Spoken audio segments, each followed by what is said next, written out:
Новые жертвы, сломанные судьбы, что ни день, то авария. Новостные сводки заполнены фотографиями о ДТП. Федеральная трасса «Кавказ» в этом году снова рекордсмен. Всего здесь произошло 24 аварии, погибло 7 человек. Статистика неумолимо растет, а на горьком чужом опыте никто не учится. Искореженный металл, перевернувшиеся, скомканные, разбитые автомобили, кадры более чем говорящие. Ни дня без аварий. Только на выходных произошло 4 ДТП, затем еще одно новое в понедельник на ФАТ «Кавказ», потом во вторник, но самые страшные это те, где умирают дети. В районе села Инырки молодой человек за рулем автомобиля Mercedes-Benz совершил столкновение с автомобилем ВАЗ-2110. Удар Мерседеса был такой силы, что водитель ВАЗ-21...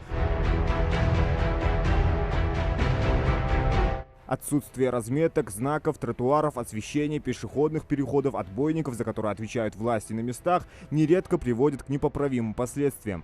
Тем не менее, водителям стоит быть начеку. К сожалению, на участках, где идет реконструкция, идет только временная разметка.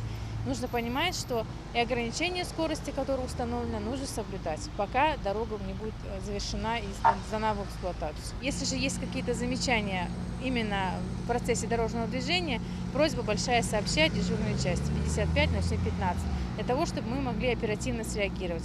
А просто говорить о том, что есть нарушение и как бы никто ничего не делает, этого нельзя допускать. Если мы видим нарушение, пожалуйста, сообщите. И обязательно соблюдать скоростной режим, все правила и нормы поведения как участника дорожного движения, особенно обращать внимание это на скорость и на выезд на полосу встречного движения. Реконструкция идет, она в скором времени закончится, и все-таки будет удобства больше для водителей. Но сегодня нам нужно больше проявить терпение. Они спешат навстречу смерти, не думая о себе и других, не понимая, что это не какая-то виртуальная реальность или компьютерная гоночная игра, где можно разгоняться без последствий. В исламе виновники в ДТП приравниваются к самоубийцам. Правила соблюдать надо. Правила соблюдать, для того, аварии худят, сам худят, чига и ягод. Выполнять требования. Нарушение есть судочки. Захьях машины, молодежи, харсалил. Нарушают правила дорожного движения, тестью машины. Вот поэтому у нас аварии. Всего с начала года в регионе произошло 93 ДТП, в которых, только вдумайтесь, погибло 33 человека, а 154 получили ранения. Если сравнить с прошлым годом, цифры выросли. Больше всего аварий приходится на Назрановский и Малгобекский районы, а также на город Назрань. К сожалению, идем в рост по количеству дорожно-транспортных происшествий, по росту числа погибших и раненых. К сожалению, в регионе остается не очень благоприятная обстановка на дороге. Водители не всегда соблюдают правила дорожного движения, не только калечат свою жизнь, но и приносят неудобства окружающим. Все мы видим сегодня, что водители более чем неуважительны к окружающим, то есть игнорирование любых правил дорожного движения.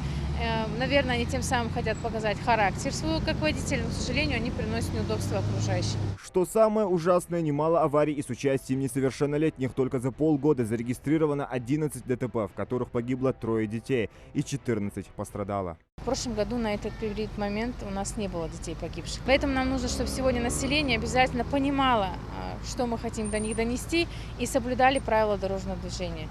Просто нужно беречь свою жизнь и жизнь окружающих. За каждый наш шаг, ошибку, которую совершают водители, несут ответственность. И, к сожалению, это бывает очень трагичное последствия, потому что иногда в ДТП погибают по чужой вине люди, которые хотели вернуться домой. Причины те же, совершают нарушения все так же, невзирая на какие-либо призывы. Превышение скорости, выезд на встречку, вождение в нетрезвом состоянии. Главные нарушения, которые приводят к авариям. Цена несоблюдения простых, но таких важных правил слишком высока. Зелимхан Калоев, Магомед Дидигов, Новости 24.